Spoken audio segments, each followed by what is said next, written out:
Have you ever heard of the Daily Journal Corporation? For decades, it was the public company chaired by the one and only, the legendary Charlie Munger. And yet, it's still one of the most mysterious, misunderstood companies out there.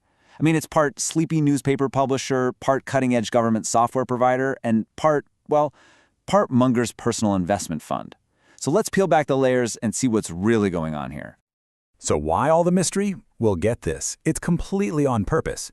The Daily Journal, or DJCO as it's known, has no investor relations team. They don't do earnings calls. You won't find a single Wall Street analyst covering it. Zero.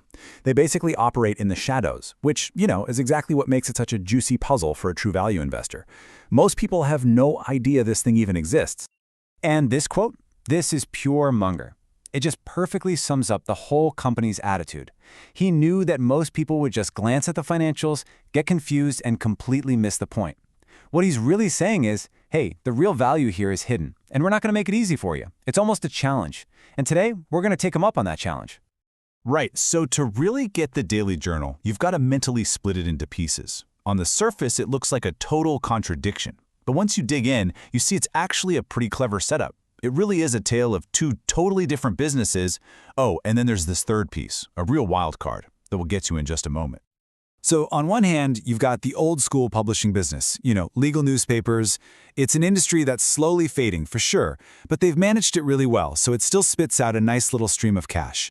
But on the other hand, you've got Journal Technologies. Now, this is the Hidden Growth Engine, a software company that provides supercritical systems to courts and government agencies. This is where they're placing their bets for the future. Let's talk about the software business, because this is where the real potential is. It operates in this amazing little niche. It's basically a two-horse race with just one other major competitor. And here's the beautiful part.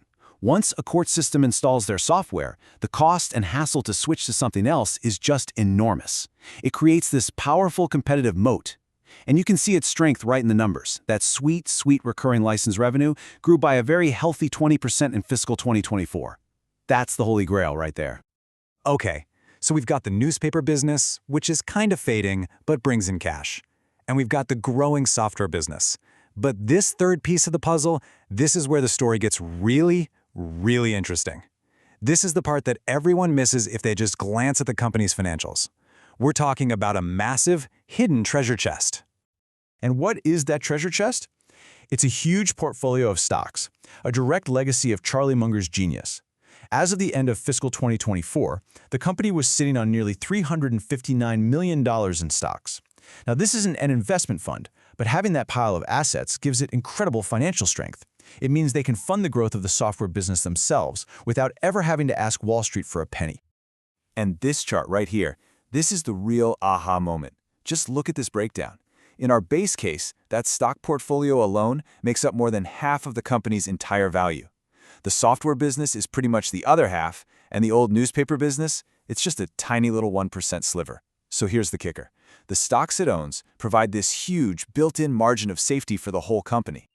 So the big question is, how on earth do you value a company with all these different pieces? You can't just slap a single number on it. The only real way to do it is with what's called a sum of the parts analysis. Basically, we value each piece separately, the software, the newspapers, the stocks, and then we just add them all up. All right, so let's break down how we actually get to a number. It sounds complicated, but the logic is actually pretty simple. First, we figure out what the growing software business is worth, probably using a multiple of its sales. Then we do the same for the stable newspaper business, but we'll use a multiple of its profits. Then, the easy part. We add in the cash value of that stock portfolio. We subtract out the company's debt, and then we just divide by the number of shares to get our price per share. Simple as that.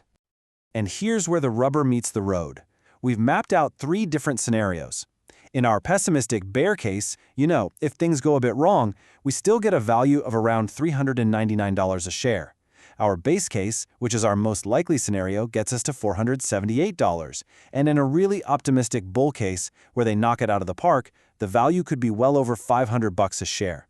But notice how in every single case, that massive stock portfolio acts like a giant anchor of solid value. So let's focus on that number. our base case price of $478 per share.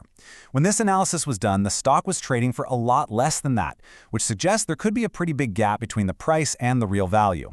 Think about what you're getting here. You're essentially buying a fast-growing software business with a great competitive moat, and you get a giant portfolio of blue-chip stocks thrown in as a massive safety net. Of course, the elephant in the room is what happens now that Charlie Munger is gone. Well, the company is now run by Chairman and CEO Stephen Myhill-Jones. He's a tech entrepreneur who was actually handpicked before Munger's passing. And his mission is crystal clear.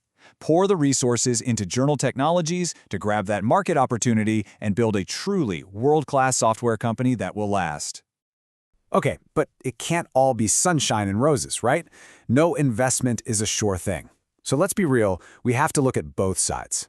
What are the big risks that could totally sink this whole idea? And, on the flip side, what are the things that could happen to make this thing really take off and unlock all that hidden value? All right, the biggest risk is just execution. Journal Technologies has been spending a ton of money to grow, but it's not super profitable yet. If they can't get to a profitable scale, the market's just going to keep ignoring it. Second, that stock portfolio is a double-edged sword. A big market crash would obviously hurt. And of course, you can't replace the investing brain of Charlie Munger. That's a huge loss. And finally, their customers are governments, so budget cuts could always slow things down. But on the flip side, the potential upside is pretty compelling. What if all that investment in the software starts to pay off, and their profit margins explode? That would be a game changer. If we see the new boss buying shares with his own money, that would be a huge vote of confidence. And then there's the simplest catalyst of all. What if the market just wakes up one day and sees the value that's been hiding in plain sight? That alone could close the gap. Which brings us to this final fascinating question. The Daily Journal is a perfect case study in value investing. You've got solid assets, a rock-solid balance sheet, a clear growth plan, and it's all potentially available at a discount. So is the market just blind to all this? Or is it being patient, waiting to see if the new leadership can really deliver? That's the billion-dollar question, isn't it? And only time will tell.